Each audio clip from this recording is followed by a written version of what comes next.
Olá, eu sou o professor, pastor Vicente Paula Leite.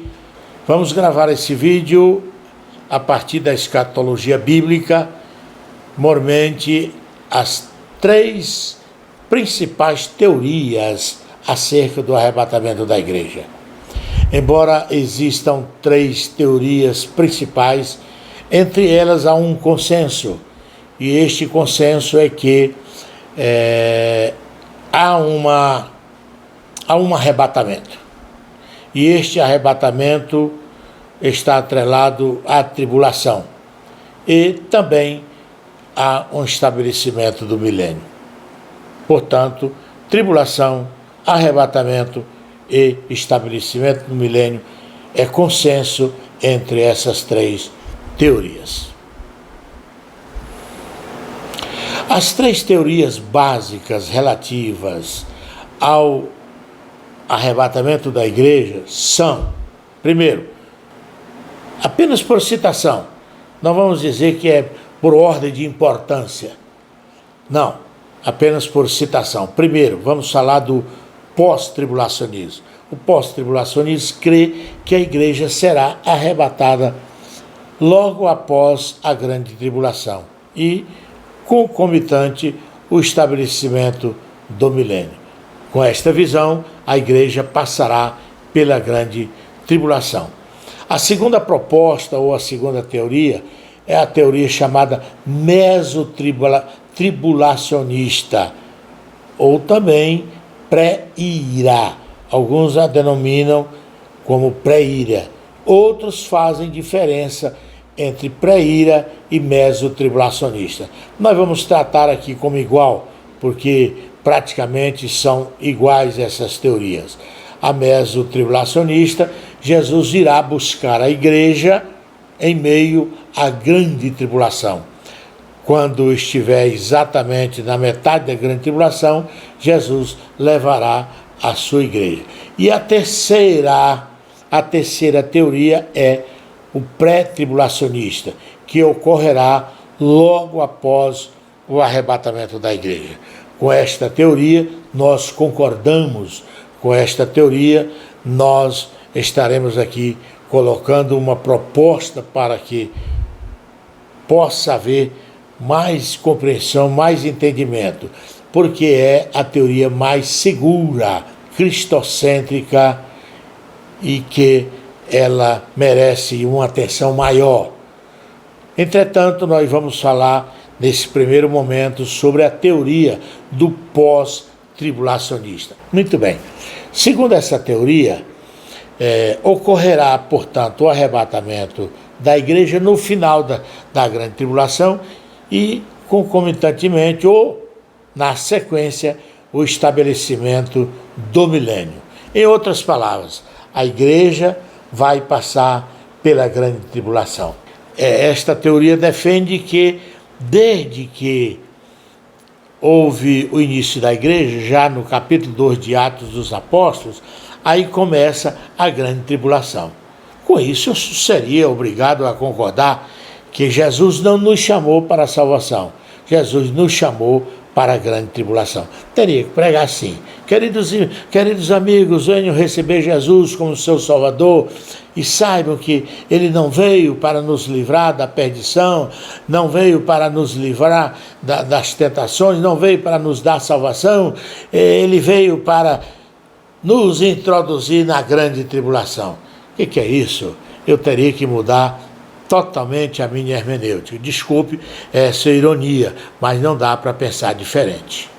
Afirmam que tanto os profetas como o livro do Apocalipse não trata de uma vinda de Jesus Cristo, a não ser no capítulo 19, versículo 20, quando aí ocorrerá o encerramento da grande tribulação. Portanto, associam que a igreja será arrebatada nesse momento em que Cristo está registrado no capítulo 19, que ele vem com os seus anjos para arrebatar a igreja.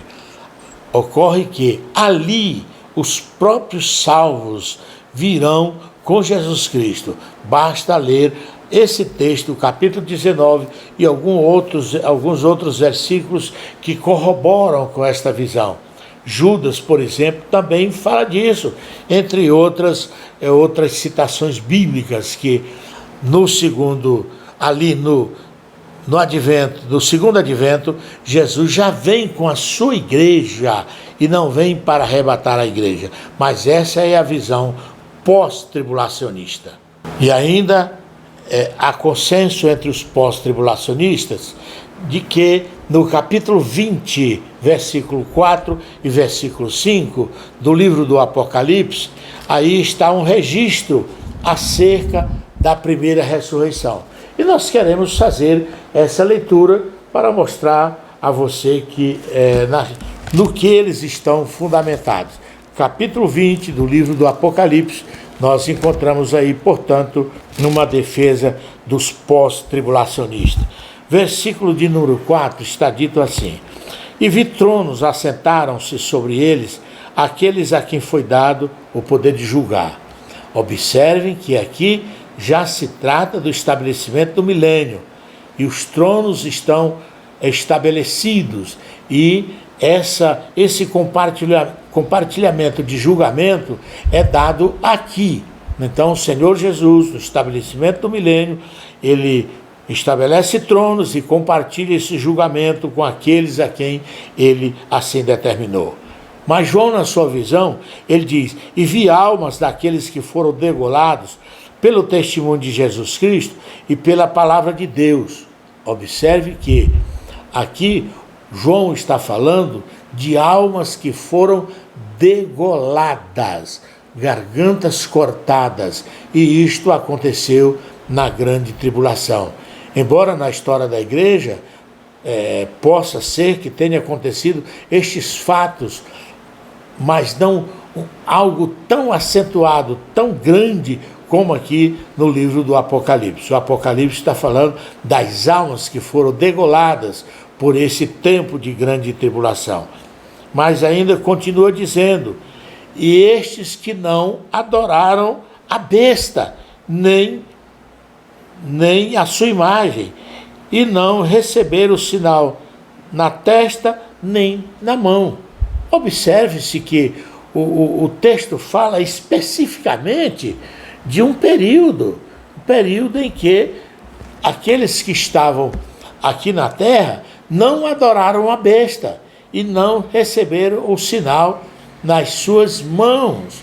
Se nós formos aplicar isso aí a toda a história da igreja, aqueles que morreram no passado, na igreja, na história da igreja, aqueles que morreram, estão aguardando a ressurreição, que não receberam o sinal da besta, nem adoraram a besta, eu também entendo que eles não foram submetidos a essa situação. Aqueles não foram obrigados, como no livro do Apocalipse, a besta vai obrigar as nações a lhe prestar adoração. E é dito também que receberão o sinal da besta na testa ou na mão, e se assim não o fizerem, não poderão negociar, nem mesmo sobreviver. É uma obrigatoriedade receber o sinal da besta. O texto está dizendo que estes que se recusaram a receber o sinal da besta, estes sim serão degolados. E o texto está dizendo que eles, no final do versículo, está dizendo o seguinte: e viveram e reinaram com Cristo 1000 anos. Essa palavra viveram ressuscitaram. Portanto, ressuscitaram. Ressuscitaram para quê? Para o milênio.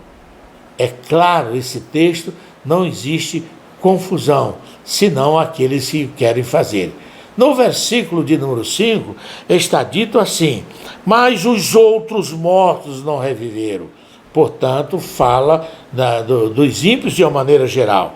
Até que os 1000 anos se acabaram, é claro. Jesus, o julgamento do trono branco não vai acontecer antes do milênio, só depois do milênio Isto está assegurando este fato escatológico. Depois do milênio, depois que Satanás for preso, depois que a besta, que o falso profeta for lançado no lago, vivos, diga-se de passagem, vivos no lago do fogo, então estes vão ressuscitar. É o momento que tanto a morte quanto o inferno vão dar conta destes que aí estão reservados para aquele momento.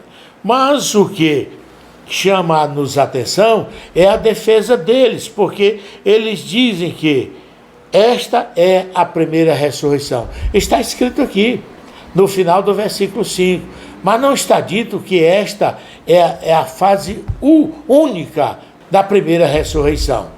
A primeira ressurreição, nós sabemos pela escatologia bíblica que Jesus Cristo fez parte dela por ocasião da sua ressurreição. E ele é chamado, Paulo chama de primícias.